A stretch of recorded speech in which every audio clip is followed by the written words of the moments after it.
Засгийн газрын хэрэгжүүлэгч агентлаг соёл урлагийн газартай хамтран бэлтгэлээ. За сайн байцгаана эрхэм үзэгчдээ. За өнөөдөр бид нэвтрүүлэгтээ соёл урлагийн газрын дараа нацаг долгоор хатдаг дахин орж ирүүллээ. Манай кафед бас нэг орсон дахиж ордог юм боломжтой. Тэгэхээр би өнөөдөр яагаад өөрөөсөө орсон гэхээр сая одоо 21 он гэж айхтар их жил ажилтай жил өнгөрлөө. Тэгээ би сая бас нэг хэвлэл мэдээлэл хэрэгсэл яваар харахад соёл урлагийн газар бол нэлээд идэвхтэй юм үйл ажиллагаа явуулж байгаа харагдсан. Би тэгээ энийг бас өөртөө ч уулзаж нэг ярьж сонирхоо доо гэж бодсон юм аа. Тэгээ өнөөдөр өөрөө шиг энд манай ярилцлагад орцсон уу гэд.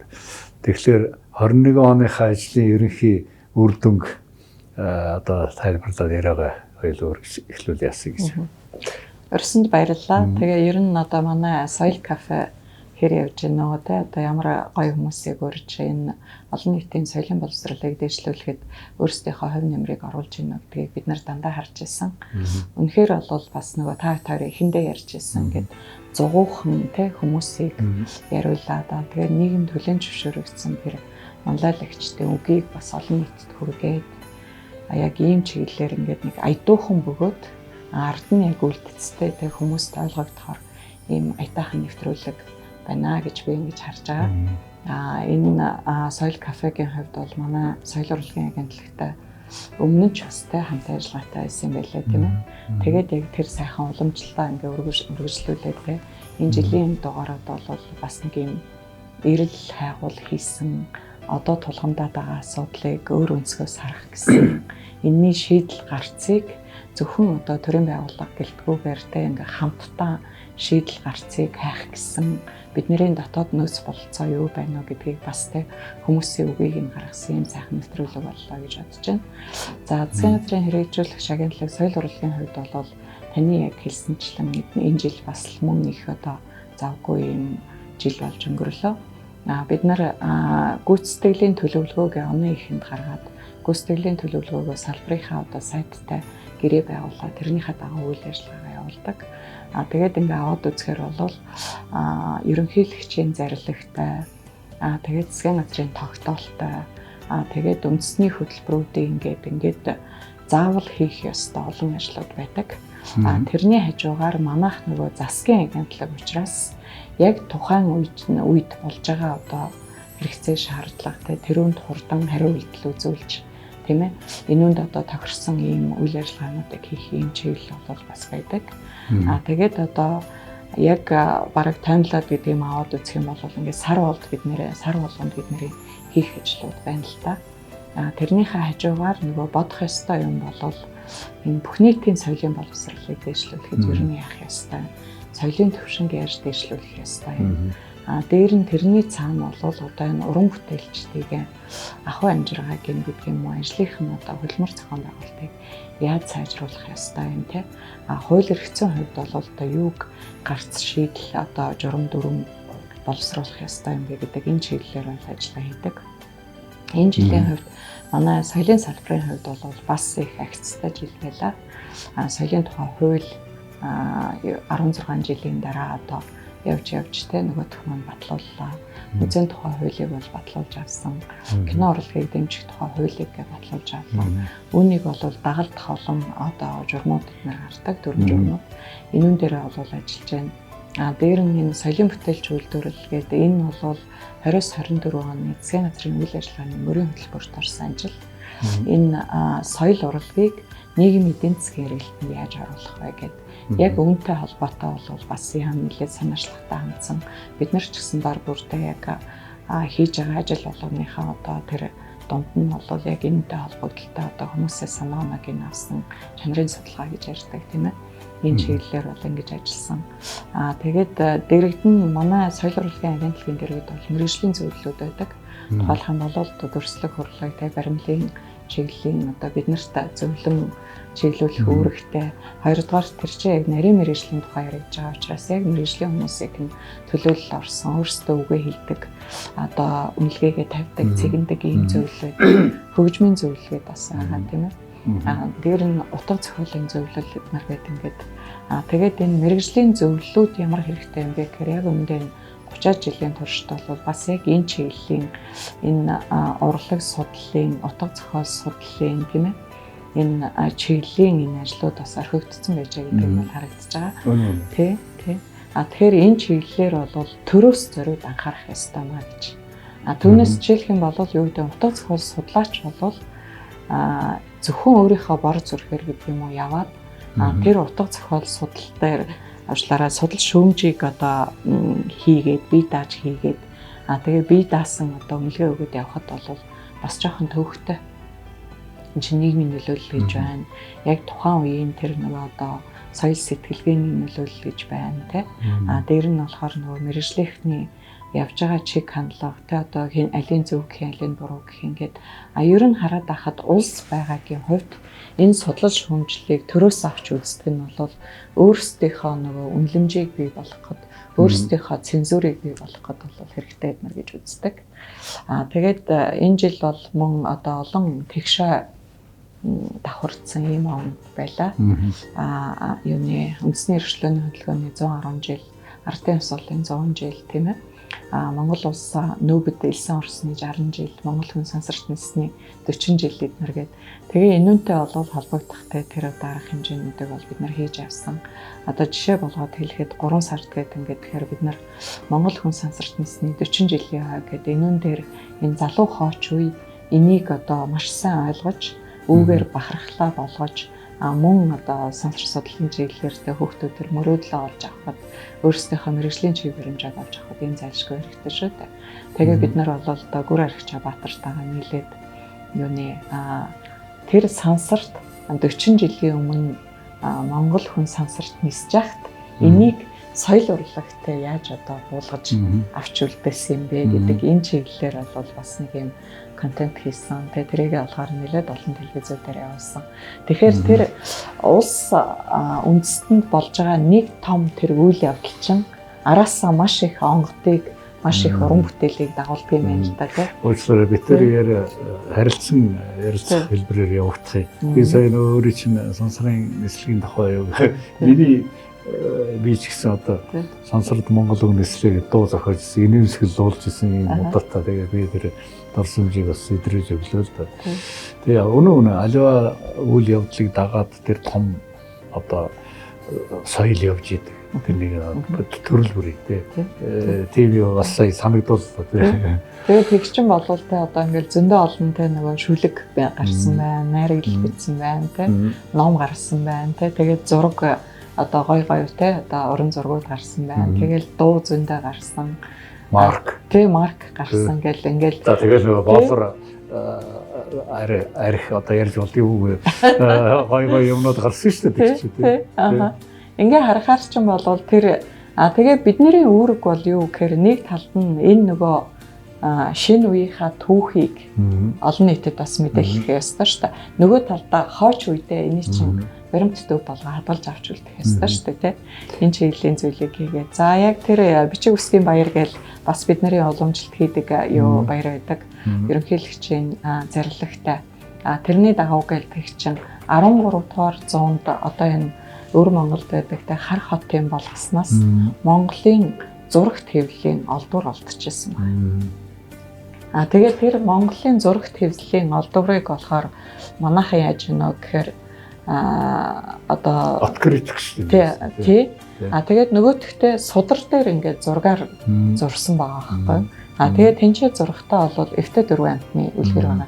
F4 амтныг бид нэр одоо бодохдоо яг нөгөө одоо энэ энтхийн түүхээс эднэр болол нөгөө заан юу те сармагчин тэгээд юу туулаа тагтаа гэл ингээд тэгдэг штэ. Тэгэхээр тий 13 дугаар зуунд олж байгаа тэр олдвоороос бол энэ те төрийн төвшөөдүүдийг хэлжсэн байгаа байхгүй.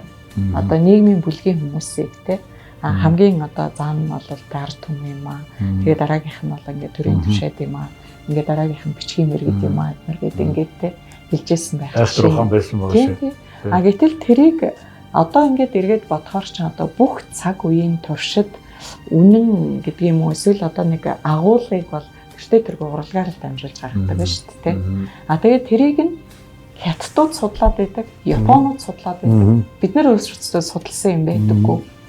Тэгээд тэр 13 дугаар зууны тэр нөгөө зураг твлийн намайг хэл зохиолын шинжилгээ ухааны академийн хэл зохиолын хүрээлэнтэй хамтраад бид нэр бас л тэрийг нөгөө хойч үедээ үлдээхийн тулд те контент болгоод нөгөө бүх баримт төв болгож авч үлдчихэж штэ те ингээд ийм зүйл хийжсэн. Тэгээд одоо намар гэхээр номын баярын үеэр гэхээр бид нэр ардын хувьсгалын тэр 100 жил зориулсан утга зохиолын уралдаан гэдэг нүсэр уралдаан хийлээ. Тэрийг утга зохиолын судлаа шүүмжлэгчд маань бол юу гэж ярьж байна вэ гэхээр сүүлийн 40 жилийн туршид гэж ааш утга зохиолын ийм олон төрөл жанраар бол ингэж уралдаан яваагүй юм байна гэдэг.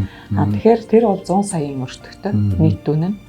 Тэгэхэд 4-7 төрөл жанраар бид нэр энэ уралдааныг зарлахад бол 170 зохиолчийн 200 гаруй бүтээлүүд ирж байгаа юм шүү дээ. Ингээ бодохоор бол те нэг одоо юу гэдэг нийгэмд нэг хөдөлгөөн хийхийн тулд нэг долгион үүсгэхийн тулд бол те ингээл нэг зөв юмыг л олоод тавьж хаар нөгөөх нь бол ингээл давлгаа болоод тэгээд тэрний ард нь бол эн чинь те нөгөө нийгэмд ихтэй тусгал 20-р одоо үлдээж байгаа өв гэдэг утгаараа бол энэ л их аюу сүрхий.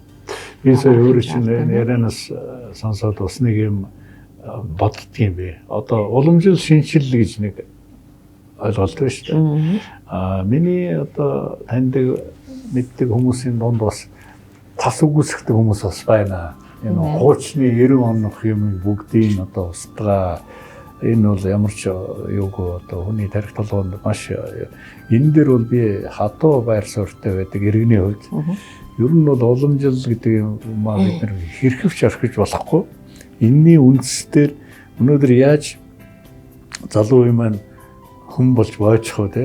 Энэ чинь өвдөж аав ээж нарын тэр уламжлал ёсон дээр төшгөж хүний амьдрал хөгжнө гэхээс зүгээр ингээд 90 онд бид нэр ингээд одоо өөрчлөлтөө хөрөнгө гэснээр бүх урдах юм устгах гэдэг бол байж болшгүй ийм тэнэг гэж ярил л да одоо ойлголт.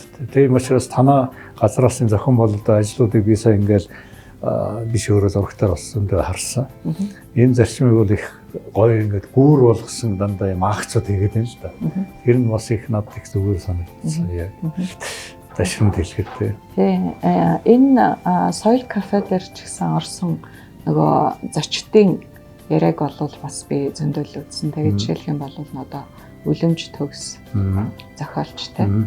Тэр хүний та хоёрын одоо яг contemporary art-ын тухайд нар гэдэг ингээд тэр ч одоо нөгөө нийгэм байгаагийн хувьд нийгмийн олонлог байгаагийн хувьд тэр одоо шин гэдэг юм уу те урс олуудыг шин урлагийн одоо тэр төрлүүд те тэр бол хөгжөөд явах ёстой. Гэтэл нөгөө талд яг одоо тантай би маш их санал нэгдэж байгаа юм. Бид нэр өмнөх түүх юм бид нэр үгүйсгэхгүй шүү дээ. Түүх бол түүхээрээ л үлдэн те. Зүгээр одоо тэр түүхэд одоо бид нар бас интерпретац хийхгүй байхгүй. Энэ зөв байсан, энэ буруу байсан гэж те. За ямар нэгэн байдлаар тэрүүн залруулга хийх юм бол мэргэжлийн хүмүүс нь хийх. Тийм үү? Жишээлбэл түүхчэд гэдэг ингээд тэгэхээр одоо юу гэдэг 24 оноос та комментарийн нөлөө байсан гэднэргээ те. Комментарийн нөлөө байсан гэдэг чинь Монголын түүхийг арчаагүй л үстэй. Зүгээр яг хөө тэрний улбаа нөлөө бол тэр байгаа тий. Яг тэрүүнтэй адилхан ингээ өнөөдөр ярих юм бол бидний хувьд ч гэсэн одоо энэ сошиал ертөнцийн давлгаа нөлөө гэдэг бол бүр аимшигтай юм болж байна шүү дээ. Хоёрдугаарт бол нэг айгүй айц төгшөөр төрүүлээд байгаа юм ингээд нөгөө бүх юмаа өгөөсгээд тий. За одоо саяын тэр саяхны 12 сарын 29-нд үндэсний эрх чөлөө тусгаар тогтнолоо тунхаглан одоо зарлсны тий 110 жилийн мандуулсны 110 жилийн гэл ингэлдэг чинь фэйсбүүкээр ямар их юм бичиж जैन тий. Тэр 110 жил бол одоо тэр бид нарт онцгой ач холбогдолгүй байсан юм аа тий. Дараа нь бүр ардын хувьсгал падгүй маа гэх тий. Тэгжээтэл нь одоо юу гэдэг 90-ад оны тий энэ хувьсгалыг хувьсгал гэх юм уу үгүй юм уу гэд би хувьдаа бол юу гэж боддгоо гэхээр түүхээрээ байх хэвээр. Бид нар одоо жишээлбэл ээж аавынхаа амьдралыг үгүйсгэтгүүл үсттэй. Эсвэл манай эмээ өвөө тэ буруу амьдарч ирсэн маа гэж хэлж болохгүй үсттэй тий. Эсвэл одоо юу гэдэг нь манай элен цөвөө тэр хэн байсан юм бэ гэж бол хүн хязгаарч хэлэхгүй үсттэй тий. Тэгээд одоо яг энэ нэг юм дүүвэнээр яваад байгаа юм. Би хувьдаа юу гэж бодож байна гэхээр хүмүүсийн боловсрал бас нэнгүнтэй холбоотой байна. Маш холбоотой, маш их холбоотой. Одоо хүмүүс ерөөсөө юм уншихгүй байна. Тэр шүүмжлэлт сэтгэхгүй алга болсон байна. Ховоор ажлыг явуулах гэдэг болсон байна. Цуурхлаа. Тэ нэг юм ам дамжсан тэ дими дүүвэнээр тэ. Тэгээд сэтгэл хөдлөл нь ямар их дүүвэн толцоо сөрөг энергийн талын юм байна. Тэ. Одоо сонирхолтой. Хүний муу дуртай шиг. Том утгаар нь аваад үзэх юм бол энэ чи одоо яг ингээ өнөөдөр нэг зүгээр нэг хов яриад байгаа юм шиг гэрнэ. Эцсийн дүндээ бол энэ үндэсний шинжийг өөрчлөхтэй юм ачаа юм болж байгаа байхгүй тий. А тэрний хажууд нэгдүгээр төр байгаагийн кофе гардаж баярлаа. Төр байгаагийн хувьд ард түмэн тэг мөнхөд оршихын хувьд бид нар яах ёстой гэхээр цагийн нөлөөллийг үл харгалзан түүхээ үлдээж авах ёстой шүү дээ. Тийм учраас бол одоо жишээ нь тэр ардын ёс сургуулийн 100 жилийн утга зохиолын уралдаан зохион байгуулж байгаа гэхэд бас л сөрөг юм зөндөө гарав. Мэдээж. Тэр нь яах гэж байгаа юм бэ гэхээр одоо энэ нөгөө юугаа магтан дуулах гэж байгаа нөгөө хувьсгал мөвсгалаа магтан дуулах гэж байгаа ардын намыг тэ магтан дуулах гэж байгаа ингээд гэтэл түүх бол түүх штэ. Нөгөө fact is fact гэж орсод ярьдаг байхаа тэ. Гарцаагүй өмнө имийг бол одоо үүсгэх шаардлагагүй шүү дээ. Тэгээ яг манай энэ утга зохиолын уралдаан бол нэг айхтар одоо заавал тэр утга зохиолыг магтаад гэсэн утгаар бол биш. Яг лозгнод байсан байх. Тийм, лозгонсон юм болоо байх. Яруу найраг юм. Тэнцээ чи хүмүүстэй амьдралаа бичиж байгаа. Тэгээ тэнцээ чи хүмүүстэй өөрсдийнхөө ертөнцийг нөгөө харах өнцгөө бичиж байгаа тий. Өөрсдийнхөө баяр жаргал гуниг зовлон одоо юу гэдэг сэтгэл хөдлөлтэй санаа зовоодог тий. Тэр бүх юм аль хүний амьдралын бүх юмыг л бичиж байгаа ш. Тэгэхэд ийм цаана нь юу болж гэнэ гэдгийг мэдэхгүйгээр л тий шүүрч аваад эхний сэтгэлээрээ нэг муулдаг ийм юм л болох байлаа. Тэр энэ бүх нийтийн соёлын боловсрол гэдэг утгаар би бас энэ дээр ингээд тайлбар хиймээр санагдаад байна л да. Өнөөдөр нөгөө битүүри ярьснаар асуудал өнөөдөр шийдчихнэ гэж хэзээч байхгүй. Гэхдээ ямар нэгэн хэмжээгээр одоо өөрийнхөө бодол санаж байгаа энэ бүх байдалд одоо өнөөдөр бидний нэвтрүүлгийг үзэж байгаа хүмүүс дүгнэлт хийдэг юм чадвартай байх ёстой л байгаа юм л да. Тэр чадварыг битүүр шийддэг юм биш те. Ерөнхийдөө та бүхэндээ нэг ханд гэж яддаг шүү. Ханд өгж байгаа нь юу гэж өгж яах гэхээр энийг бас нэг боловсруулцдаг чадвартай байгаасаа билээ. Та биш юм ах таны өөр хүүхэд өнөөдөр бас нэг юм анализ гэж ярьдаг шүү. Энэ чинь ийм утга учиртай юм байна. Тэр нь өөрт нь таалагдахгүй байж болно, буруу байж болно. Тэгэхдээ ийм юм байсан юм байна шүү. Одоо ёстой факт бол факт, баримт бол баримт гэдэг шиг энийг л одоо нэг жоохон ч гэсэн утгаар тайлбарлаж гэж санаад байгаа юм л да. Хоёрдугаар яг хуу фэйсбүүкээр өнөөдөр тэгж улаан янз бүрийн одоо нэг сайхан юм гэхэлэр өнөөдөр бол задгаа дуртай амд орж ирсэн дуртай юм ярих хэрэгчлэн байгаад одоо авууштай тий. Тэрний тэр хар энерги цагаан бодол санаа юу гэдгийг бол хүн болгоны оюуны чадамж одоо гэгэрл боловсрлоос маш их шалтгаалдаг. Тэгэхээр өнөөдөр долгион их боловсралтай болоод яриад байгаа даач биш. Ерөнхийдөө нэг юм ертөнцийг үзэх хандлага энэ төрөө нэг юм танахтай байлгсан юм билээ. Би ч гэсэн өрөө хөвгттэй аав ээж эмээ өвөөтэй гэдэг ийм л одоо хумсарт төвшин цагийг л тэр хэдүүлээ барьдаг болох юмсан гэдэг л санаа бодлоос яриад байгаа шүү дээ тий. Нөгөө үе үеийнхний зөрчил гэдэг бол үе үеийнхний асуудалд хандах хандлага гэдэг бол үе үеийнхний харж байгаа өнцөг гэдэг бол тэр бол мөнхийн сэдв. Тэр бол дандаа л байсан шүү дээ. Мөнхийн сэдв хэрнээ харин нэг зүйл нь юу байсан бэ гэхээр бие биендээ хүлээцтэй байж чадчихсан байхгүй. Бие биенийхээ давуу талыг олж харж чадчихсан байхгүй тийм ээ. Гэтэл одоо чи яаж яах гэхээр ингээл нэг бол залуучууд л ингэн залуучуудын үеийн энэ бол би туушрал гэж бодож байгаа. Туушрал гэж бодож байгаа. Үндэстэн бүтэн байхын хувьд, үндэстэн цул байхын хувьд бол харин нэгдмэл нэг үзэл санаан дээр те бүгдээрээ зангидагдах ёстой шүү. Бидний хамгийн том эрх ашиг бол бидний тусгаар тогтнол. Эрх чөлөө гэдгийг анархизм болгочих болохгүй шүү дээ. Хамаг юм чин одоо хэмжээнээсээ халиалаа гэхээр анархизм болж байгаа байхгүй тийм ээ. Өнөөдөр тусгаар тогтнол гэж ярихлаар чи биш би улсын дээр тусгаар тогтнол хийшээ гэж ярих гэдэг байхгүй. Бүгдөө л олсон шүү дээ. Нийлж байгаа л олсон. Зүгээр яг тэр нэг тэмдэглэх энэ төр дээр улс төржээд идэв би бас сайн ойлгодгүй. Тэр юугаар ингээл явж илээ гэлээ. Тэр үйл явдлууд нь тэр он жилээрээ тэгэл явж илээ тий. Тэрнийг заавал одоо танах тэмдэглэдэг, манах тэмдэглэх ёсгүй гэдэг дээр би бас санаа дандаа зөрчилдөж явдаг.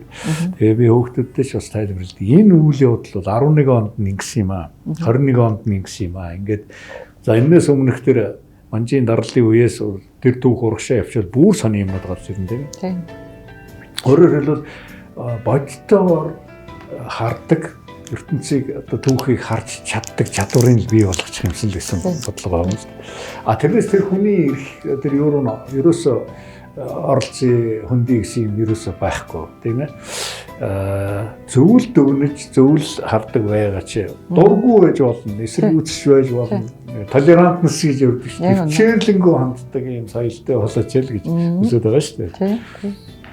Бүх нийтийн соёлын боловсрал гэхээр та хоёр нөгөө анхны дугаар дээр ярьжсэн. Энэ бол юу юм бэ гэхээр энэ зөвхөн одоо дуу хоор гэдэг юм уу те бүжиг наадам тийм бүжиг наадам төдий биш шүү дээ. Энэний ард бол те бүх нийтийн соёлын боловсрал гэхээр яг үнэхээр тэр үндэстний хэв шинжгээ би түрүү нэг хальт хэллээ те. Энэ үндэстэн ямар байх юм бэ гэдгийг бид нэр одоо энэ дэлхий дээр байгаа 7 тэрбум те хүмүүсийн дунд те Монгол үндэстэн яагаад ингээ үеийн үед яваад байсан те бидний авч явж байсан юм юу юм гэхээр яг бидний авч явж байсан юм ахуй биш шүү дээ. Бидний авч явж байсан юм нийгмийн оюун санаа тийм ээ. Тэр оюун санаа бол тэр оюун санаанд те энэ юугаа их нутгаа гихтэй их орноо гихтэй энэ одоо үзэл хандлага бол хамгийн чухал байсан. Одоо тэгж ах чи яаж яах вэ гэхээр ингээл ерөөсө бүх юмныг л нэг хитрхи яагаад гэдэг юм бэ нэг туушруулах гэдэг юм уу те эсвэл одоо хитрхи мэдэм хэрэг гэдэг юм уу нэг юм л хандлагууд яваад байгаа юм шиг. Бүр зохиомжтой юм их байна. Хажуунаас нь бас хэлбэр хөөж байгаа юм бас айгүйх байгаад байгаа байхгүй. Жишээлх юм бол одоо ардын боловсролын те 100 жилийн өмнө тэмдэглэхгүй яах юм бэ? Тэ? Шинжлэх ухааны академитэй үүсгэн байгуулагдсны тэ одоо 80 жилийн өмнө тэмдэглэлгүй яад юм бэ тэ? Сансарт хүн өсний 40 жилийн өмнө гэтэл ингэж байгаа байхгүй. Манай сумын 23 жил, манай байгууллагын 24 жил тэ. Манай одоо юу нэгч гэдгийг тэ ингээд энэ нэг юм хитрхи туушруулаад тийм ээ? Нэг юм чин юу гэдгийг цөөхөн бөгөөд ийм ач холбогдол өгсөн юм бол илүү гоё байна үстэй. 100 жилийн ойд нар гэхээр бол засгийн газрын тогтоол гардаг. Засгийн газрын тогтоолтой хийж байгаа ажил учраас бид нар тэг засгийн хэрэгжүүлэгч байгууллага тэрийг хийн шүү дээ. Тэ. Үүрэг. Энд чинь тэг бид нар одоо юу гэдэг өнөөдрөөр Монголын амьдрал дуусгахгүй шүү дээ. Маргааш тэгээ одоо өмнө 2000 гаруй жилийн тэ төрт ёсны уламжлалт байхад дахиад 2000 жилийн дараа тэ тэгэхэд юу хийж иж вэ гэдэг юм үлдгэсэн шүү дээ тэ. Түүхийн үе шат гэж байдаг. Вэхи одоо истори гэж. Дахиад хэлэхэд энэ бол болсон үе шат одоо үйл явдлууд, үйл явцууд тэр 11 оны үйл, 21 оны хувьсгал, 90 оны хувьсгал гэдэг энэ бүх юм чинь ингээд түүхэндээ үлдэх ёстой. Би бас энэ дээр зүгээр энэ соёл кафены нэг өөртөө чи яриад авах бодлогын хувьд бол энэ хүмүүсийн хандлага биш үү? Битэрийн саяны яриад байгаа энэ нэг хөөс сахраад байгаа нэг юм хандлагууд байна. Эсвэл нэлээд тийм зөв бодлоготой тийм хүмүүс нэх оролцохгүй байгаа юм. Чи зүгээр ингээ хараад ингээ тэртээ тэргүй ойлгож байгаа. Тэгэхээр өнөөдөр тэр хөөсөн сахраад байгаа хүмүүст бас бид нар нэг тийм юунуудыг үзүүлдэг харуулдаг байх хэрэгтэй юм болоо гэж би бодоод байдгийг. Одоо гурван зураг гэхэд би танаа зөвлөлийн гишүүнтэй ярьж лээ л дээ. Үгүй тэр хангал мангалд байж хахаар энэ чи гаргаад уг нь ингээ хөөндөг үзчихвэл зүгээр юмсан те. Гурван сайхны фонд гэдэг одоо ямар байдалтай байдгийг би бол мэдэхгүй л. Тэгээ тэр харанхуу өрөөнд тэгээ байж хахаар олон нийтийн хүртэл болоод эсвэл одоо археологийн том олдрууд одоо энэ баталгаа нотлохоо болоод байгаа битэр яриад байгаа тэр түүхийн үе шатлалууд тэр эдгээр зуунд ямар байдалтай байсан энэ олдуур энэ төр нь бүгдөө ингээд гарч ирээд байгаа юмыг өнөөдөр үзүүлэх ёстой. Тэр тэгвэл тэр хашгичж гоогчод байгаа зарим хүмүүс бол ер нь энэ чи ийм учиртай юм байд юм байна шүү гэдэг. Энд бол бас соёл урлагийн газар бол өөр юм гэсэн бодлого ийм хэрэгжүүлээд байгаа юм байна л дээ. Над дээр нэг сайхан санагдаад байна тийм. Бид нар чинь одоо яг нэх учиргүй их юу гэдгийг рекламдаж гэдэг юм уу, очиргүй ихтэй одоо сенсацлж гэдэг юм уу тийхгүйгээр хуулийн хүлээсэн чиг үүргийг бол хийгээл байгаа байхгүй. Жишээлх юм бол таны сая хэлсэн дүрслэх урлагийн оны шилдэг бүтээлтэй улсын сан шалгаруулж авах гээд 2006 оны 115 дугаар тогтоолттой тэг ийм ажил байгаа. Энэ ажлыг бид нар жил болгон л яг энэ уран бүтээлчдийнхаа дунд зарладаг. Хүн болгон л тэ бас улсын сандаа өөрийнхөө тэ хамгийн нэлээд сайн бүтээлээ өгч хинсэн гэж бодоод ингээд. За тэгээд яг таны хэлсэнчлэг манайд нөгөө уран зургийн галерей маань бол яг нөгөө зориултын барилга биш. Тэгэхээр улсын сан хөмрөгт байгаа тэр бүтээлүүд маань бол фонд бол бас л жоохон төвхтэй. Одоо нөгөө 30 жилдээ ямгүй байсны чинь юм ингээл гардыг юм байна шүү дээ. Тэгээд нэг хүмүүсэнтэй бүгдийг алга уруулахтай адилхан шийдэж болохгүй байна. Урагшилж байгаа юмнууд бол байна. Гэхдээ энийг зас шийдэх ёстой гэх. Тэгээ бид нар яасан бэ гэхээр улсын санд байгаа тэр уран бүтээлүүдээ ямар ч байсан эргэлтэнд оруулж хүмүүс үзэг гээд дахиад нөгөө контент болгож байгаа байхгүй. 1996 оноос ахуулаад тэ 2010 он хүртэлх улсын санд одоо худалдаж авч ирсэн тэр шилдэг дүрслэх урлагийн болон тэ баримлын бүтээлүүдийг ингээ бүгдийг урлаг судлаачаар эднэр яриулаад тэ тэдэс тэдэн онд бол манай одоо дүрслэх урлагийн хөгжил ингэж явсан байна. Энд бол тэ ийм чиглэл урсгал хандлага тэ давмгай байсан байна. Дараагаар нь нийгэмд болсон ийм одоо үйл явдлын нөлөөллөөр тэ урлаг бол ийшээгээ болсон байна гэдэг. Хамгийн тод жишээ гэх юм бол бид нар ингээл юуг харангуутаа зургийг харангуутаа социалист реализмын үеийн тэ зураг гэдэг ингээд тэгэхээр одоо залуучуудын зурж байгаа зураг хоёр ч юм бол шал ондоо харагдаад байгаа шүү дээ тэ. Шал ондоо байна гэдэг чинь бол тухайн үеийн тэр цаг бол нөгөө түүхээ бүтээдэг, хүнээ бүтээдэг тий тэр урлагийн бүтээлийг бүтээдэг гэдэг. Тэгээд та нарын бас яран дээр нэг гоё юм гарч ирсэн. Энэ урлагийн хүмүүс уран бүтээлчд бол энэ нөгөө нийгмийг араасаа манлайлан одоо түүчилж явах ёстой юм аа гэж. Тэд нартэй тэр байгаа байдлыг өөр тусгаж авч тэ өөр асуудлуудыг олж харж тэ илүү одоо гэрэл хийгээтэй илүү тийм гоё тэ тийм ерөө ингээ урагшилтгаа гэдэг. Тэгэхээр нэг тал нь бол тийм нөгөө тал нь бид нар бас хадгалаад явж явах хэрэгтэй шүү дээ. Тэгэхээр манай агентлагийн хувьд бол тэ бид нар ч яг нөгөө төвийг сахиал шинэ нэмийг бол тэ бид нар дэмжих ёстой. Хөхүүлэн дэмжих ёстой. Аль болохоор тэ тэрийг сайн явуулах ёстой. Нөгөө талдаа хуучнаас салчиж болох байхгүй тий. Тэр уламжлалаа тэр өвөө энийг хадгалж хамгаалж тий сэргийн одоо засч тий яралтай хамгаалтанд авч идмээр явах ёстой үүрэгтэй юм чинь. Би нэг юм хувьдаа ийм дүгнэлттэй үгүй. Би ч залуу явсан. Арчил одоо 90 онд миний залуу наснд яг цензур нөгөө одоо хэвлэл утга зохиолыг хянах юм систем байлаа. Энийг би тойроггүй тулаад гарсан. Залуу байсан. Лавлит гэдээс юм шүү тийм ээ.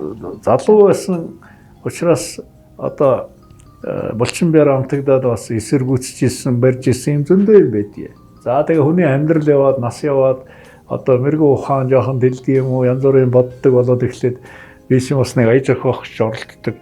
Нэг 100 хэдэн дуутай байлаа гэхэд яг 90 оны өмнө зохиогдсон дуунууд нь өнөөдөр ингээд амьд мэнд яваад амьдраад идэг. Устдаг уу гэж ярил л да. Ямар ч уран бүтээл хийдэг хүн бол олон жил тэр дуун дуулагдж яах гэдэг шиг ад жаргал бол байхгүй.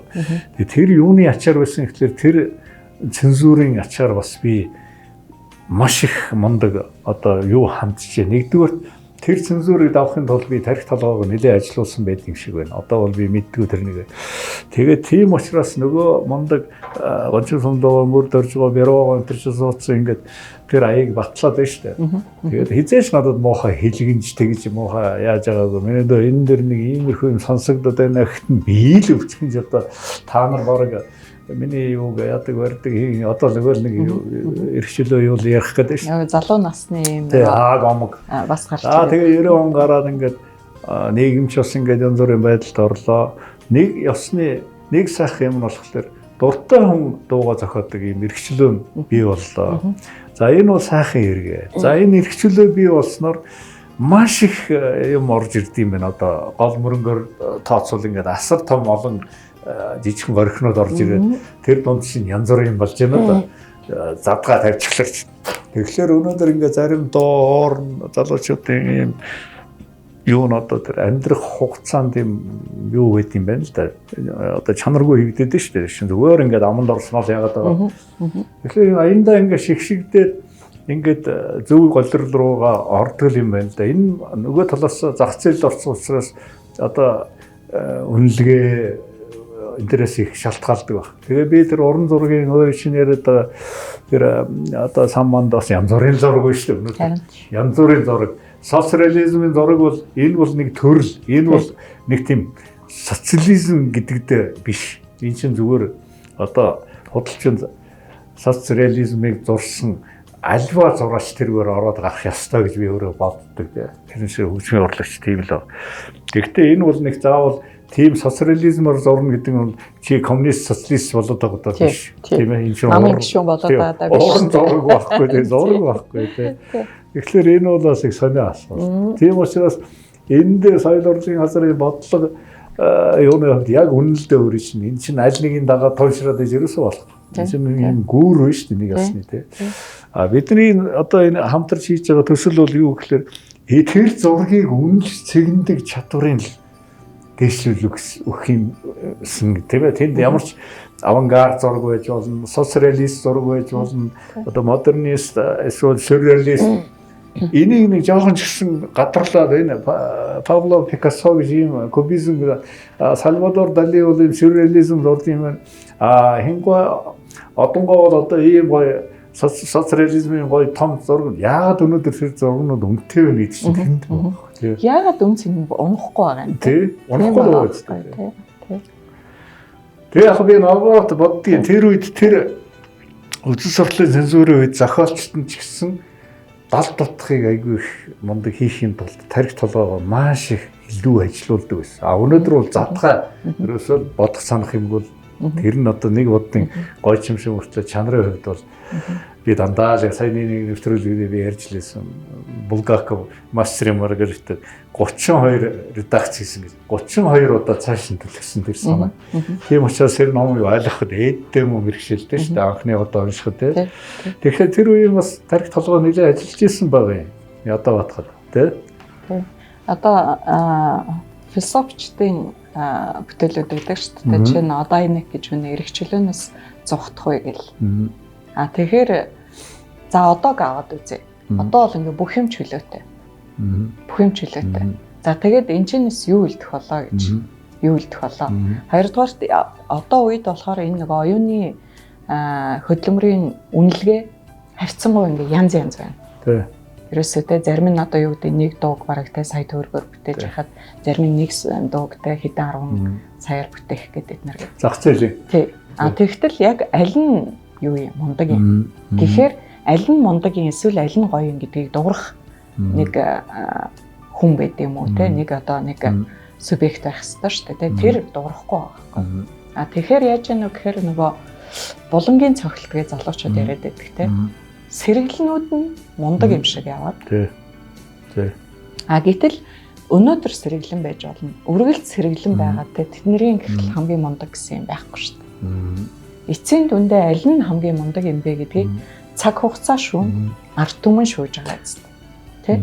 Тэр одоо хуучны гоё бүтээлүүдтэй одоо улам үн цэн нь улам их болоод яваад байна шүү дээ. Тэгээ та түрүү хэллээ тэр нөгөө бид нар ингээд юугаар редакцаар ордог байсан гэдэг. Globlit гэл нэг айхтар газар байсан гэж хүн болгон бараг айдаг тэ.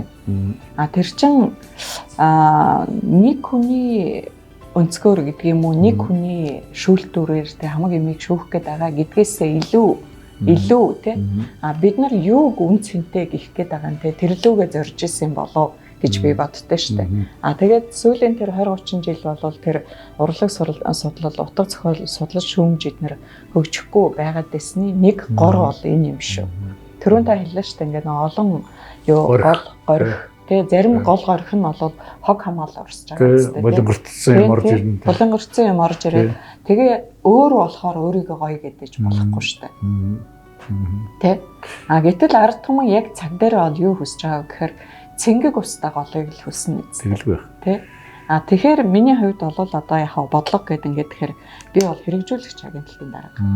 Гэхдээ эн чинь төр байгаагийн хувьд төрийн захиргааны байгууллага гэдэг бол засгийн газрын хэрэгжүүлэгч агентлаг гэдэг бол бид нар нэг туйлаас нөгөө туйлд савчаад авах ёсгүй улсууд. Төрийн нуруу гэж байна шүү дээ. Төрийн нуруу гэж байна тий. Төрийн нуруу гэхээр тий бид нарт чиг үүргээр олгогдсон эрх мэдэл гэж байна тий. Үүрэг гэж байна, хариуцлага гэж байна. Нөгөө талдаа олон нийтийн хүлээлт гэж байна тий.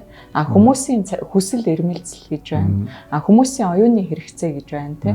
Бид нар бол голыг л олж авах хэрэгтэй. Голыг олж явахдаа бол мэдээж одоо зүгээр нэг ажиглаад хөндлөнгөөсөн суух биш. Аль аль талын одоо тэр талуудын байр суурийг тодорхой олгоод тэгээ энэ дүрм журмаар зохицуулагдаад дүрм журм нь тэр уран бүтээл хийж байгаа бүтээлчд болон тэр урлагийг шимтэн одоо үзэж байгаа хэрэглэгчдийн эрх ашгийг хөнтгөөргүй аль болохоор тэднэрт одоо дэм болохоор л тийм зохицуултыг хийх ёстой шүү дээ. Манай үзэгч болон бид хоёр одоо цензурыг тогтоо гэж байгаа юм биш шүү. Арчил хэрэгчлөө ерөөсөө үгүйсгээгүй. Хүний уран бүтээгч одоо идэв санаачлалыг ерөөсөө бойл гэж байгаа юм байхгүй шүү. Зүгээр би нацаг доллар даргын хийж байгаа үйл ажиллагаа надад нэг юм нэг таалагдсан. Би өөрөө нэг тийм одоо 60 гаруй дан шахаж байгаа даач биш. Ерөнхийдөө тэр зөвлөлүүд өнөөдөр түрүүн ярьж штэ тэр олон горих янз бүрийн юмд орж ирэхлээр тэр чинь нэг тийм одоо энэ хуучны үеийн гэдэг нэг юм жоохон бурангүй юмуд бас байдгийг. Тэгэхдээ жишээлбэл амгалан одоо мөнгөчин ч гэдэг юм уу, бат жаргал ч гэдэг юм уу, иймэрхүү насаараа энэ одоо ажлыг хийж байгаа хурцыг бариад одоо бүх фундаментыг босгох юмд оролцуулсан чинь адаглаад наазахын элементарны юмнуудыг ингээд үнэлээд дүгнээ цэгнээд өгнө шүү дээ. Нөгөө хэдэн одоо юу гэдэг юу ч мэдэхгүй өөрийнхөө зөвхөн нэг хип хоп ярьсан нөхөр ороод ирвэл бас болохгүй шүү дээ тэр чинь. Нарийн мэрэгжлийн шинжээч гэдэг чинь тэрүүндээ очрно гоё тийм. Тэгээд ийм суур мэдлэг гайгүй бий болоосой гэж одоо энэ нэвтрүүлгийнхаа цовруулаар суур мэдлэг нэгтэр нэг юм наад захын одоо соёлын үр гэж ярина штэ. Тэгээ би нэг баян яриад байдаг нэг юм хүүхдийг төрөхөөс нь ахуулаад энэ юугийн суулгаяч тий. Тэгэхгүй л өнөөдөр нөгөө фэйсбүүкийн нөгөө нэг муухай яагаад байгаа энэ айрмал улам нэмэгдээд ийн гэсэн үг байхгүй. Ийм маягаар бол одоо тэр аав ээж нь ямар пост ямар муухай хараалд өгөл би юуг нь ярихгүй шүү нөгөө эерэг юмнууд тэр хараалд өгөл мөхлийг нөгөө хүүхэд нараад ийм л юм байх ёстой юм байна гэж ингээл дахиад нэг юм бүхэл бүтэн үе явчих байл гэдэг маш их санаа зовж байгаа. Тэгтэл урлаг нь за одоо нөгөө урлаг хүмүүжүүлэх үүрэгтэй гэхээр нөгөө хуучин систем ингэж хэлж магадгүй. Гэхдээ урлаг олон нийтийг дагуулж байгаагийнхаа хүрээнд хариуцлагатай байх хэрэгтэй байхгүй тийм. Гэтэл одоо шинэ үеийн Монголын кинонууд гэхээр ямар кино болж байна? Тэр хараалыг бол чөлөөтэй урсгаж байна те. Тэр харгас одоо юу зодон зохион те. Улай бүү үзүүл гэдэг Монгол үстэй. Тэгэхэд чинь тэр улайг яаж илт харуулж байна? Сэтгүүл зүүн хаашаа явж байна те. Ингээд тэгэхээр нийгмийн оюун санаач одоо юу болоод байгаа вэ? Дээр нь олон энэ нөгөө жалга давны үзэл болвол бид нарыг улмал жижигрүүлээд байгаа байхгүй тийм үү? Энэ тэр сумын хүн, тэр сумын хүн, энэ юуны хүн, энэ юуны хүн гэдэг биднэрт бол талцал хэрэггүй байхгүй. Биднэрт нэгдэл хэрэгтэй тийм. Нэгдэл хэрэгтэй гэдэг ингээд тэгэхээр зарчим дээр л байх хэрэгтэй шүү дээ. Түүнээсээ одоо юу гэдэг өгсөн хувилт гэсэн хэрэг биш тийм ээ. Энэ утгаараа бол тэр орлогт толдоо ялтчгүй л доо ийм үгээ хэлж авах хүмүүс. Тий, одоо нэг мэрэгжлийн зүйл. Өөрөөр чинь би яг ингээд миний нэг ярьдаг юм байдаг. Акшн гэдэг одоо нэг төрөл байна. Энэ одоо манад хөрсөн байхгүй юм одоо юм байдаг байхгүй юу. Тэгээ 90-ад онд ингээд ноёноос тавигдсан нохоо шиг өдөр Холливуудын нэг акшныг ингээд Монголын одоо Америкийн гудамжинд болсон юуг нь Монголын гудамжинд очиж бий болгоол ингээд тэр нөгөө нэг миний хувьд жишээлбэл тийм гудамжинд ингээд байсан баг нас өнгөрсөн юм гэхлээр тийм юм байдгүй байхгүй хөрсөн байхгүй. Тэгээ зохиомлоор юм юу бий болгоод хүмүүсийн нөгөө акшн руу уруу татаад нөгөө жоохон хөвгчшиг анх кино үзээд нэг ийм л амар юм байсан юм байна да гэсэн юм Тэгэхээр намайг одоо хосрогдсон юм барьсан гэж бодож ивэл үгүй юм аа. Бүгд үр хөвгттэй, үр шаттай тийм одоо нэг тэрэндээ тулах юм бол happy end гэдэг одоо Холливуудын киног үнэхээр шүтээд байгаа юм бол төгсгөл энтрийн бас нэг тийш маш том логиктэй юмуд явж идэг шүү дээ. Тэр шиг орлого өнөөдөр яг хоо бидний өнөөдөр сууж байгаа цаг бол бас л нэг шилжилтийн нэг юунд л явж байгаа шүү дээ. Ер нь бол юм хөгжсөн хөгжиж байгаа юу хөгжиж байгаа ерөөсө зогсоог. Зүгээр яаж өшөөгөө зөв хөгжүүлэх үү, яаж урагшлуулах уу гэдэг үднэс л яриад байгаа тийм. Нийгмийн түүхийн үйл явц болвол ингээл нөгөө юугаар үе үеэрээ явдаг шүү дээ тийм. Тэгэхээр нэг үе солигдоход дараагийн үе рүү ороход хүмүүс шинэ идеалыг тийм шинэ идеалыг нэг юм шинэ үзэл санааг хайдаг гэж.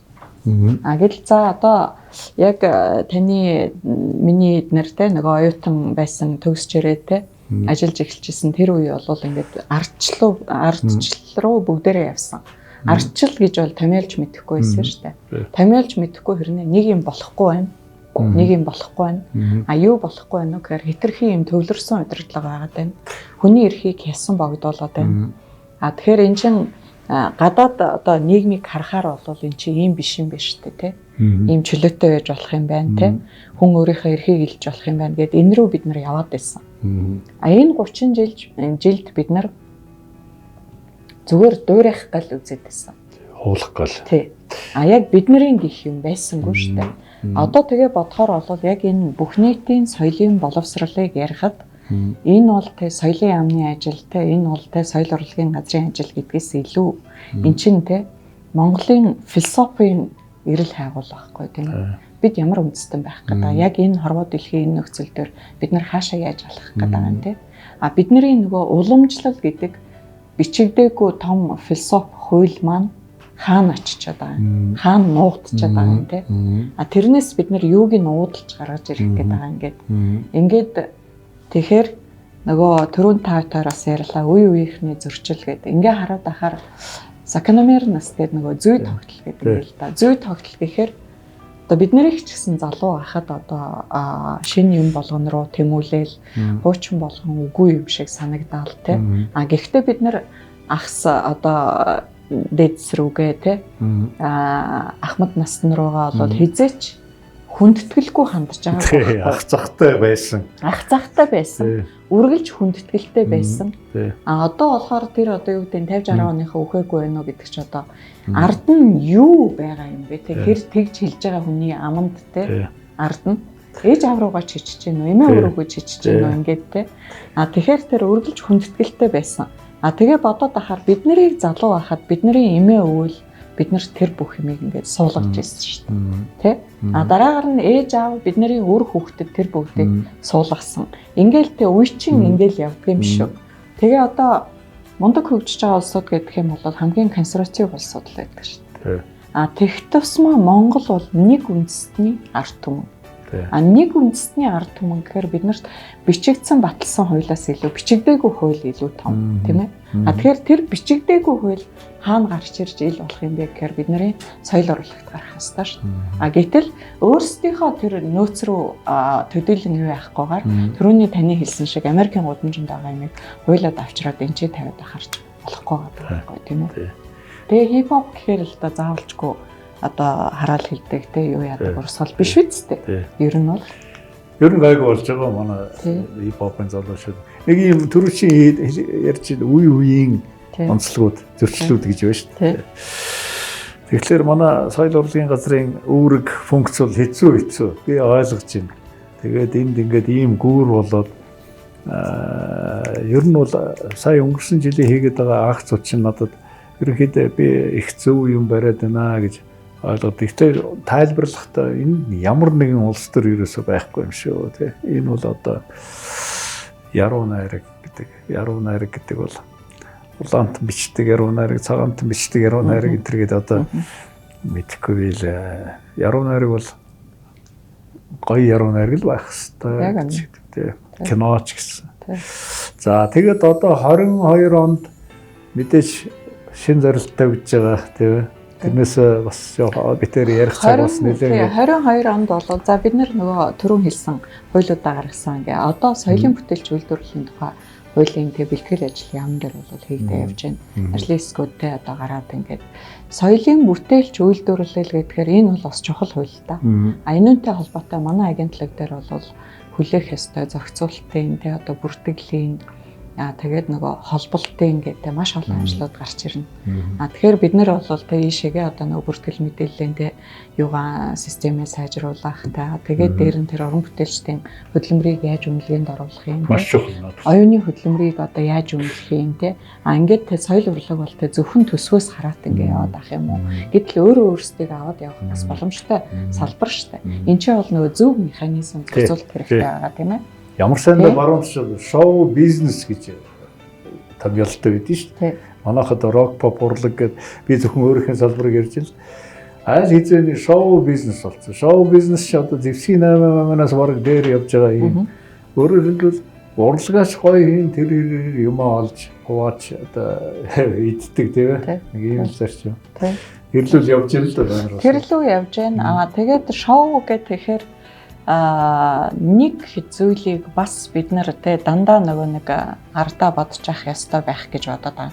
Тэр нь юу вэ гэхээр жишээлх юм бол Америк чи ямар ард түмэн юм бэ те хэдэн сая хүн амтай юм бэ те уламжлал. Тий одоо хятад бол хэдэн те одоо миллиардтай хүн амтай бид нар гэдэг ингээд Монгол 3 сая, Монгол залуучуудын орон те залуучуудын орон, Монгол 2 том мөнхийн хөрштэй. Монгол бол хэдэн мянган жилийн өв түүх өв соёлтой. Дэлхий дээр бид нарыг нэг юу яах тодорхойлох илүү одоо ялгаруулах юм бол бидний он удаан жилийн өв соёл тийм. Тэгэхээр нөгөө нэг шинэ хуучны балансыг олж авна гэдэг бол бас ухаан байх гэж байна тийм. Тэгэхээр түүнээс бол яг бид нэр нөгөө соёл урлагийн агентлагийн гүйцэтгэх ёстой чиглэлүүдээ гүйцэтгээд засгийн газрын мөрийн хөтөлбөрт орсон соёл урлагийн чиглэлийн арга хэмжээнүүдээ бол бүгдийг нь захих ёсоор нам байгаал хийгээд явна. Тэгээ манайх бол яг засгийн газрын хэрэгжүүлэгч агентлагийн хувьд бол бид нар туушраад ийш тийшээгээ гүгээд аль нэг урлагийг нь хэтэрхий дэмжиж эсвэл нэг уран бүтээлчийг хэтэрхий дэмжиж бусдыг нь одоо юу яагаад тийм бол биш. Яг энэ нөгөө нийтийн эрх ашгийг хамгаалах хангах энэ чиглэлдээ бол үйл ажиллагаа явуулна.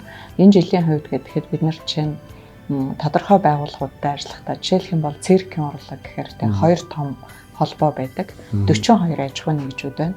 Гэхдээ яг энэ нөгөө зах зээлийн шуурганд бол яасан бэ гэхээр нэгдсэн зохицуулалт алдагдаад хувь хуваараа ингээд нөгөө тал тийшээгээ болчихсон. Тэгэл одоо юу гэдэг гадагшаага маш их гараад дотоод гэдгээсээ илүү гадаадад тэгээ эргэж ирээд нөгөө энчээ хөлөө олоо энчээ нөгөө нэгдсэн зохион байгуулалтаа болоход төвөгтэй байна. Тэгэхээр бид нар юу гэж байгаа вэ гэхээр манай агентлагийн хувьд тэд нартай ажиллахдаа бид нар та нартай ажиллана. Бүгдэнтэй ч ажиллана. Бүгдийнх нь нийтлэг эрх ашгийг хамгаалахын төлөө хөдөлмөрийн одоо үнэлэмж бүтээмжийг сайжруулахын төлөө хамтарч ажиллана. Нэг тохиолдолд гэж байгаа.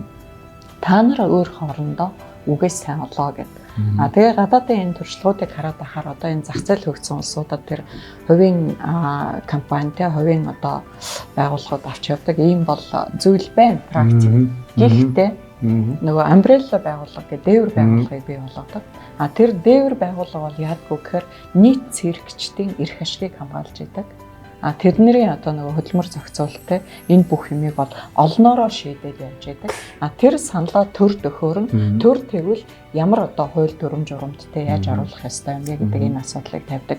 За жишээ нь цэрэгчдийн хувьд гэлтгэр ингэж шүү дээ. Эрсдэлтэй тийм ээ маш их эрсдэлтэй. Одоо яадгийн гинтдэг тийм хөдөлмөрийн чадваргүй болдог гэднэр гэтэл энэ хүмүүсийн жишээлбэл даатгалын асуудал энэ нөгөө нийтийн даатгалын асуудал явж болохгүй байхгүй тийм ээ. Хоёрдугаарт бас нэг юм нь эднэр одоо хэдүүлээ гэдгийг дөрүүлээ нийлээлтэй тавуулаа нийлээл ингээд нөгөө нэг тишээгээ те тоглолт хийгээд нэг театртаа юу яагаад явчихж байна. Гэрээлээд явчихж байна. Гэрээлээд явахдаа нөгөө төрөлтэй хамааралгүй болохоор хувь хүнтэйгээ хийж байгаа юм шиг гэрээ хийгээ явчихж байгаа. Очихоор нөгөө хөдөлмөрийн үнэлэмж нь ямар байх юм. Хөдөлмөр хамгаалал нь ямар байх юм тийм ээ. Буцаад нөгөө баталгаа олж чадахгүй юу. Мэргэжлийн тэр зэрэг дэвийн хувьд ямар байгаа юм гээд. Яг зүгээр тухайн тэр цэрэгчтэй гэдэг юм уу юуг нь бодоод үзэхээр амжилтуудыг бодоод үзэхээр мундаг л байна л да. Тэг л. Олон улсын тэр тэ мундаг те одоо наадам фестивал шүү дээ. Тэнцээ ороод те ингээд гэтэл Монголдо болохоор нөгөөдөлөг чинь нөгөө нэгдсэн зохицуулт байхгүй болсон. Хоорондоо те одоо хөдөлмөрөө оршиж чадгаа болцсон. Хоорондоо нэг юм жижигхэн өрсөлдөөний те шугамар яваад те үг хэлээ олдоггүй байдаг ч юм уу. Тэгээд циркийнхэнтэй ч юм болоод манад нилээд их тийм юу хамтарч ажиллаа. Дээр нь хамтын удирдлагын байгууллагууд байна. Жишээлх юм бол Монголын зохиолчтой эвлэл, жишээлх юм бол урчуудын эвлэл, жишээлх юм бол одоо тэр зураачдын эвлэл гэдэг юм уу. Жишээлх юм бол хөгжмийн зохиолчтой эвлэл те энэ байгууллагуудыг чадварчуулах эдгээр нь жинхэнэ тэр нөгөө хамтын удирдлагын нийтийнхээ эрх ашигын төлөө явдаг. Хоёрдугаар тэр урлагийнхаа өргөж гаргаж ирж тэ чанаржуулдаг. Тэрүүн дээр үнэлгээ одоо дүгнэлтээ хийж идэг ийм байгууллага болгож чадварчуулах энэ асуудал бол энэ шилжилтийн 30 жилд орхигдсон байсан. Одоо дараагийн бидний ойрын 10 жилд зайлшгүй одоо анхаарах ёстой асуудлууд бол энэ гадны байгууллагуудыг хараад ахаар бол ингэдэг штэ. Магадлан итгэмжлэгдсэн тэр байгууллагатай лицензтэй хүн ажилладаг ийм систем яваад байдаг. Тэгэхээр магадлалын итгэмжлэлийг хэн хийдэг юм? Тэр лицензийг хэн олгодог гэдэг. Ингээд тэгэхээр эхний ээлжинд бол тэр хувийн хөвшилтэй төрийн бас байгууллагуудын хамтын оролцоо хэрэгтэй. Тэгээ эн чинь нөгөө facing house гэдэг чинь out гэдэгтэй адилхан нөгөө үе шатаар явах хэрэгтэй байхгүй тийм ээ. Эхний ээлжинд төр тэднэрийг юу яаж өгöd юу гэмтэй санаачлаг гаргаад те манлайлаа те ингээд чиглүүлээд ингээд явандаа дараагийн үе шатанд бол төрийн оролцоо бага болоод дараагийн төрийн оролцоо бүр бага тодорхой болгоод те тэгээд нөгөө хамтын удирдлагын байгууллага бол өөрсдөө аваад явах юм бол яг энэ цаг нөхцөлд бол энэ л хамгийн чухал зүйл. Тэгэхээр бид нар бас энэ рүүгээ алхаа явж байна. Хэдийгээр одоо яам байгуулагдаад яамны харьяа те одоо засгийн газрын хэрэгжүүлэгч агентлаг тэгээд доор нь болохоор аймагуд маань бүгдээрээ энэ 1 сарын 1-ээс ахуулаад соёл урлагийн газартай болж байна те. Тэгэхээр чи нөгөө орон нутагт манайх юм хөлтэй болоод эхэлж байгаа байхгүй тийм ээ. Тэгээ энэ утгаараа бол тэр орон нутгийн олон нийтийн соёлын боловсролыг дэвшлүүлэх ингээд бас ч гэж те эзэнтэй ингээд бүхэл бүтэн систем бий болоод байгаагийнхаа хувьд нөгөө нэг дэмжих систем нь бол энэ хамтын удирдлагын байгууллагуудыг бэхжүүлж ингэснээр болохоор уран бүтээлчдийн маань уран бүтээлийн чанар чансаа дэвшлэн үзэгчдийн бол одоо хүртэл өгөөж хэрэгцээг оюуны хэрэгцээг хангахад бол төвөнтэй олно л гэдэг ингээд энэ бэлтгэл ажлуудыг хийгээд. Сая тэр орон нутагт хөлтэй болно гэдэг дээр би яг одоо өнөөдөр бидний нэг тийм тарчиг амьдралаас болоод их үү одоо нөгөө бүтээн байгуулалтын дараалал гэж байдаг шүү дээ. Тэрэн дээр жишээлбэл тэр сумын юуны аймгийн соёлын төв мөн хинд хэрэгтэй юу айгүй бурангүй юм явж байгаа. Миний хувьд жишээлбэл тэр дэд үтс нь бий болж явах хэрэгтэй байхгүй хөдөө орон нутаг тэр үйл ажиллагаа явуулах чинь бас нэг танхим сав маав бас нэг айтаахан нөхцөлтэй ядаглаа дулаан одоо ч ингээд заримдаа хөдөө явах чинь өөм хэцүү шүү дээ. Ордон гэдэг нь одоо өөр ингээд ачин болсон. Яг өнөөдөр над руу одоо буруугаар яаж ойлгож магадгүй л бах. Гэхдээ ер нь бол энэ зэрэг л явж явах хэрэгтэй байхгүй тэр юу бодлоготой тий. Тэгээ орон нутагт ингээд яг бүр болохгүй бүсчилсэн одоо тийм юу байж болно шүү дээ. Театр ч юм уу одоо нэг баруун бүс нэг том театр. Ингээд нөгөө юуг хойшлуулах одоо соёлын хүртээмжийг гэж ярил. Тэгээд сая өөрөө чинь ярьж байгааг сонсоод сайхан санагдчихээн. Соёл урлагийн газрууд ингээд үйл ажиллагаа эхлэнэ гэдэг бол одоо тэр бүх төрүүчийн битүүрийн яриад байгаа хүмүүс юмыг ойлгуулах, хүргэх, хүртээх энэ бүх юмны нэг том алхмал болоод байна л гэсэн үг. Тэгэхээр 22 онд бол бас л айдтай хүн баггүй ажил хүлээж байгаа юм байна. Соёлын салбар бол одоо нэг бүтэн тогтолцоо болж байгаа байхгүй тийм ээ. Өмнө нь ч одоо юу гэдэг юм боловсрол соёл шинжилгээ ухааны яам дээр 6 хүн л нэг газар байлаа шүү дээ. Дайвар маягийн тий. Тэгээд тэн чинь одоо боловсролоо ярина, шинжилгээ ухаанаа ярина тий. Нөгөө спортоо ярина тий. Одоо хэддүгээрт нь ч тий. Нөгөө тэгээд түрүүний нэвтрүүлэг дээр битээр яриадсан шүү дээ. Үлдэгдлийн зарчмаар тий ингээс хөгжиж явж байсан гэдээ яриадсан шүү дээ тий. Тэгтэл одоо бол яаж юм ингээ бүхэл бүтэн тогтолцоо болгоод. Гэхдээ бид нар энэ чинь нэг юмыг бас ялгаж салгах бодлоо ёстой. Үзэгчид маань ч бас тэрийг бодож байгаа бах. Юу гэхээр соёлын салбарыг яаж хөгжүүлэх юм бэ гэхээр социализмын үеийн нөгөө институчлэх гэдэг юм уу те тэр нөгөө зөвхөн салбарын тусын тулд хөгжүүлэх гэж байгаа юм шиг тэр хандлага бол бас үе өнгөрөөцсөн те соёлын төвтэй сум соёлын төвгүй сум хоёрын хооронд асар их ялгаа байдаг. Тэ. Соёлын төвгүй сумын хувьд бол яаж яах вэ гэхээр нөгөө сургуулийн спортын залыг гуйх тухай асуудал байгаа байхгүй. Тэгэхээр хэр эн чинь одоо юу юм? Гэтэл соёлын төвтэй сум гэдэг бол дэрэгдээ номын сантай, орон нутгийг судлах музейтэй, хүмүүс үрээд ирдэг. Тэнцэн одоо нөгөө соёл урлаг бол бас нөгөө ард түмний авч явдаг ийм салбар учраас нөгөө одоо ардын авьяаснууд нь хурж ирдэг. Тэнцэнэ бас ингээд орон нутагт анхаарал тавьж үйл ажиллагаа явуулдаг гэднэр тэр дэд бүтц бол бас их чухал. Тийм бас их чухал. За нацаг доллар дарахтайгаа ингээл юу яриа левел ингээл дуустгүй. Бидний бас ярианы цаг хугацаа хязгаартай. Тэгээд би ингэж бодож байна. Энэ бүх нийтийн боловсролын одоо малгайлаар явж байгаа нэвтрүүлэг маань ер нь бол үргэлжлэх ёстой болов уу гэж би ойлгож байна тийм.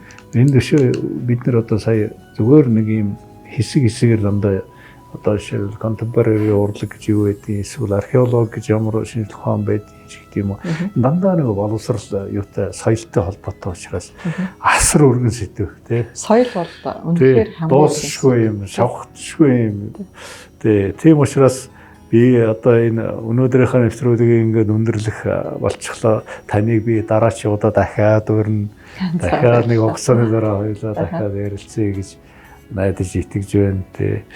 За тэгээ таны амжилт танай хамт олонны одоо энэ жил хийх ажил маш бүтэмжтэй өдрөг яваасаа билээ гэж өсөй. За танд баярлалаа. Тэгээд энэ соёл кафе гэдэг энэ нэвтрүүлгийг хийсэн танай хамт олон бүгдэнд нь баярлалаа. Тэгээд сайхан нэвтрүүлэг болсон тийм ээ. Энэ бол бас хүмүүсийг одоо хүмүүс яажийнэ гэхээр нөгөө юм тогтож юмыг сонсч тэ тогтож бодож тогтож бясалгаж тийм ээ. Тогтож одоо шүүн тунгаах энэ тал дээр бол бас яг ийм чиглэлийн нэвтрүүлгэд маш их хэрэгтэй гэж бодож байгаа. Тэгээ яг саяхан таны хэлсэн шиг эх жил магадгүй бид нар нөгөө юм салбараар нь бас хийж болох юм те. Жишээ нь утга зохиол гэхээр одоо утга зохиол гэхээр ярих асуудал маш их байна штэ. Жишээ нь одоо сүүлийн 40 жил нарийн бичигдээгүй гэл ингэж байна. Судлал шүүмжилтэй 30 жилдээ байхгүй байлаа гэх. Хүүхдийн жүжигийн зохиол сая бид нар зориуд оруулж ирсэн. 30 жил хүүхдийн жүжигийн зохиол байхгүй. Сая хүүхдийн дууны одоо хэлснээр мартагдсан юу штэ. Дууны урлаг. Энэ бол сайхан над маш их тийм зурхуштай юм харагдсан шүү. Тийм хүүхдийн дууны уралдаан гэж ингэж байгаа. Дээр нь болохоор одоо нөгөө дэлхийн соёлын өвд бүртгэгдсэн тэр өвүүдээ хадгалж хамгаалж одоо авч үлдэх тэр нөгөө конвенцийн хэрэгжилтийн ажлуудыг нар ингээд ярих юм бол соёл гэдэг бол ерөөсөө хязгааргүй өргөн сэдв те. Тэрүүн дунд одоо энэ жилийн гэхдээ таны сонголтууд их гоё байлаа. Үндсэндээ хөгжим бол бүх урлагийн үндэс шүү дээ тийм ээ. Тэгээ хөгжим рүү нэлээд их чиглэсэн. Зөвхөн хөгжим бэлтгүүгээр утга зохиолын тэгэл одоо дүрслэх урлагийн уран баримлын ингээл дээр нь тэр нөгөө аюуны лав сүрэн тийм ээ. Тэрний ярилцлага бас их мундаг байсан тийм ээ. Яг одоо энэ оюуны бүтээлийг яаж эдийн засгийн хэрэгэлтэнд оруулах вэ гэх тэр илүү нөгөө зохицуулалтын санал зохиогч тийм зохиогч ирэх эднэр гэдэг. Тэгэхээр дараагийн жилдээ бол бид нар нөгөө юм илүү тематиктай болгоод тийм илүү гүнзгийрүүлээд давталтай олон болгоод тийм бусад талын тэр нөгөө та бидний санааг бол ойлгоцсон тийм ээ. Тэр хамтын удирдлагын байгууллагыг бэхжүүлэх чиглэл рүү бид нарыг анхаарна гэж. Тэгээд хамтын удирдлагын байгууллагууд хүчрэх мундаг болоод эхлэх юм бол нөгөө төрийн ачаалал харьцангуй тодорхой болчихж байгаа юм. Төр нь юу хийх юм? Уран бүтээлчд нь юу хийх юм? Тэ? Энэ дундаас үзэгчд яаж хожих юм? Ийм тухай яг нэг юм зөв голдрохт нь гэдэг юм уу оруулахын санаачлалын юмнуудыг эргэжил хэдүүлээ. Илүү юм тогтож ажиллая гэж бодож байна. За сайхан санаа байна. За ингээд манай үзэгч олонд манай одоо засгийн газрын хэрэгжүүлэгч агентлаг, соёл урлагийн газрын дарга, Хатагтай нацаг долоорын ээлжид ярилцлага сонирхолтой. Бид тэр саяны хэлснээр бол ярилцлага маань яриа маань үргэлжлэх болно. Тэгээ ингээд амжилт хүсье ажилтж байна. Баярлалаа. Та бүхэнд амжилт хүсье.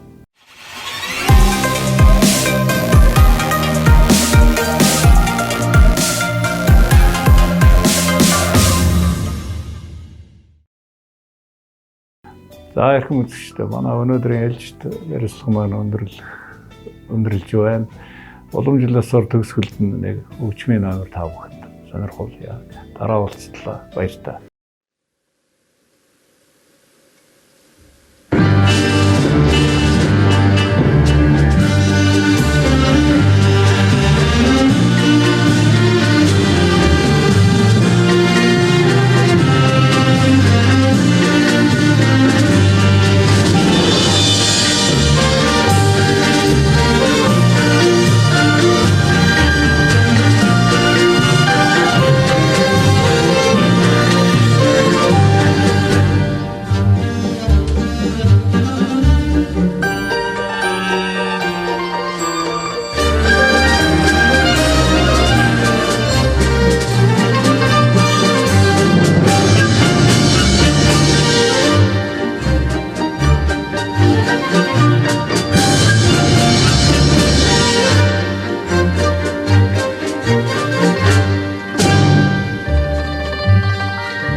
Засгийн газрын хэрэгжүүлэгч агентлаг соёл урлагийн газартай хамтран бэлтгэлээ.